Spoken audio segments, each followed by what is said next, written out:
علیکم دخترکو سازن خوبین جوی حکیم جوی اپای نیلوفر اومدگیم شکلاتای دبی است که چند سومون گفته کلانش 150 سوم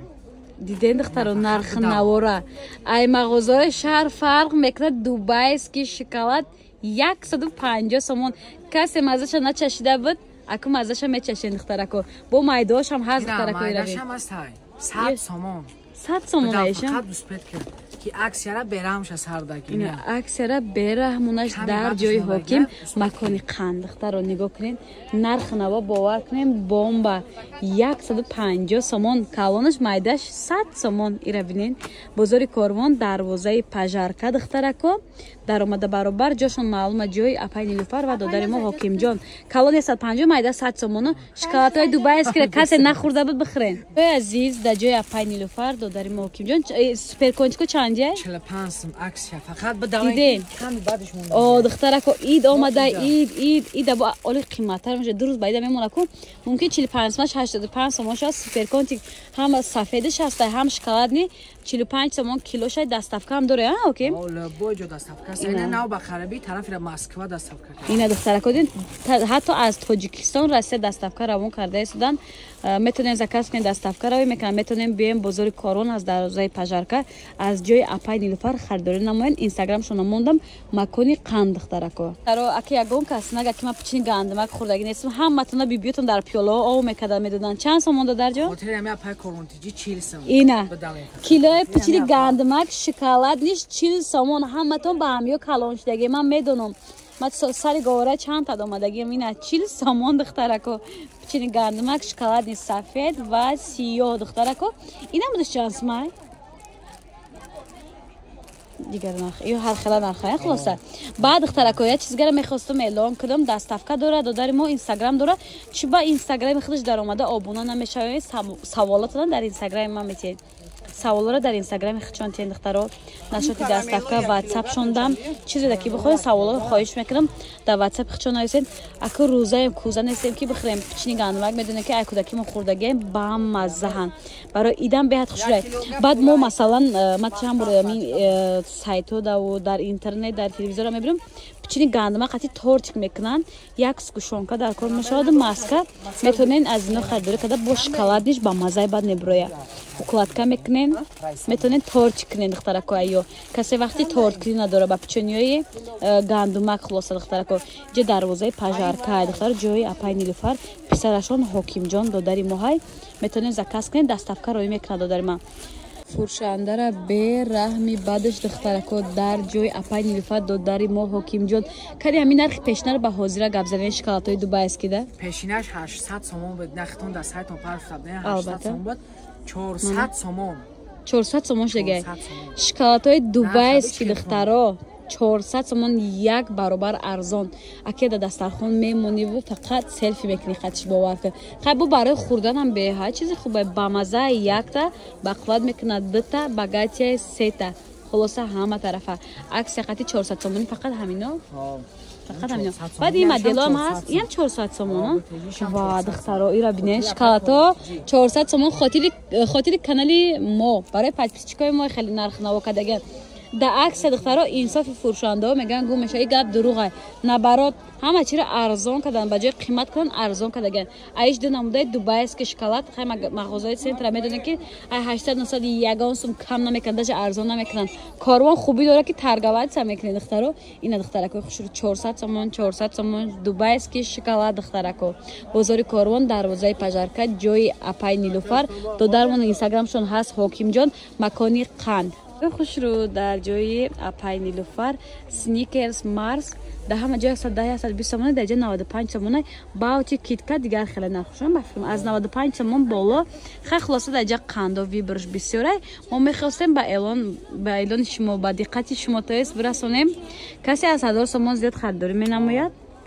کدامیا اینومی اپای کورونتیجی ای عکس 3 روز دوام میکنن ای 1000 سومون بالا خرید میکنن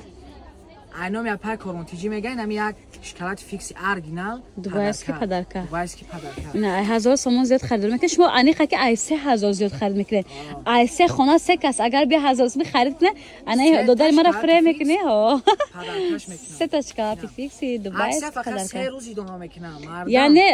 چند شنبه میشه؟ یک شنبه، دوشنبه، سه شنبه. تا سه شنبه رقص. تا سه شنبه. تا سه شنبه تا ساعتی 3 را از روز یک شنبه ویدیو امروز هم برای دگر از روز یک شنبه دوشنبه سه شنبه عکس دختر اسپت کنین بیاین خریداری کنین شکلات دبی است که کسی نچشیدگی بود مزهش چشیده را و دختر رو از جای بود با مزه اینا من باور دارم معقول میشه میخرن. خلاصه در این مغازه هم نمودی ویبرو هست بیاین از نزدیک خریداری کنین یا کی چیزی که میخواین اسکرین شات کنین تق گالچکا مونده در من روان کنین زکاس قبول کرده دستافکار روان میکنن. عزیز در جای اپای نیلوفر نه اینستاگرام که در برنامه دادارم مکانی خند است سیب های خشک و گلاس خشکوارگی نه یه بار نشان چنده نبینیم نه نگاه کنین من دخترو گلاس که دیدم دین خوشی و بوش خیلی با مزه بوش ده وابشه گپ نیست دخترام که بوش با مزه خیر روزای بدونین دهنو آب میبرد این دخترو سیب خشک بوده دخترو کم موندگی بوده نمو دیگه نو آوردگیم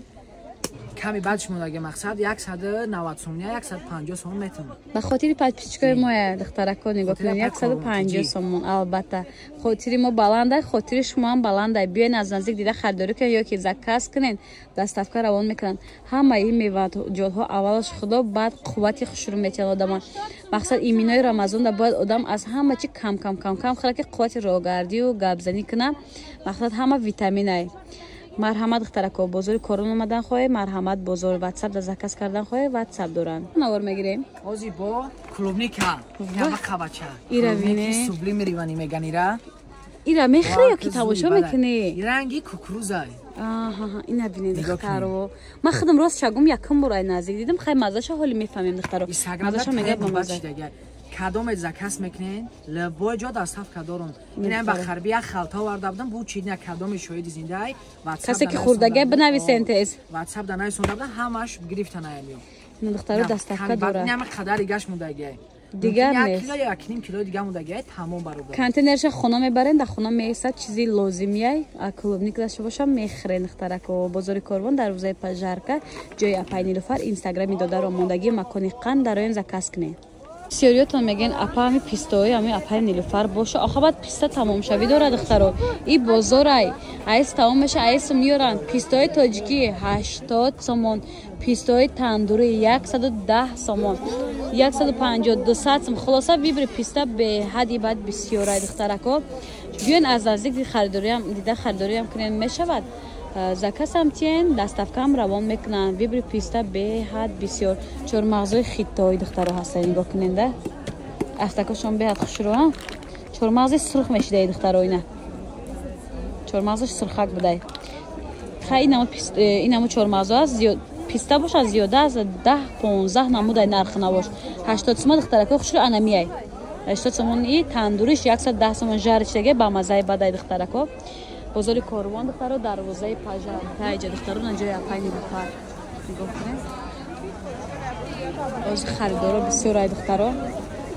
این دروازه پژارکا که چی میدروین میان دستی راست در جای مغازه دیگه هم هست اون مغازه اپای نیلوفر نیست دخترو مغازه اپای نیلوفر جاش معلومه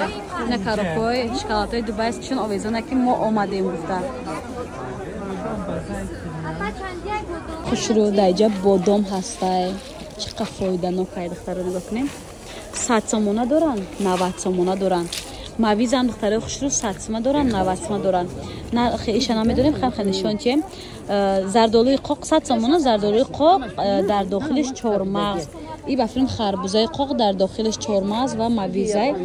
همه چیشون نرخشون دسترس دخترها اهمیت این ای بازارهای کلان کشور فرقیت میکنن از بازاری که آبتابی همین فروکتی هسته خیلی فرق میکنه برای که وارشون خچون میورن نرخشون دسترس های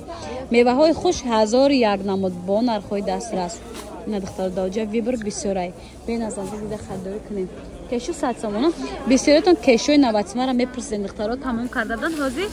100 سومونه اومده گه دخترها ایدم شون آبتایکای کلانی جهانی هم قیمت میکنن دخترها مجبورم میورم یاسم دستم میگه با قیمتر مونن کشو دو نمیده جارید bez جارید 100 سومون 90 سومون ندارن دخترها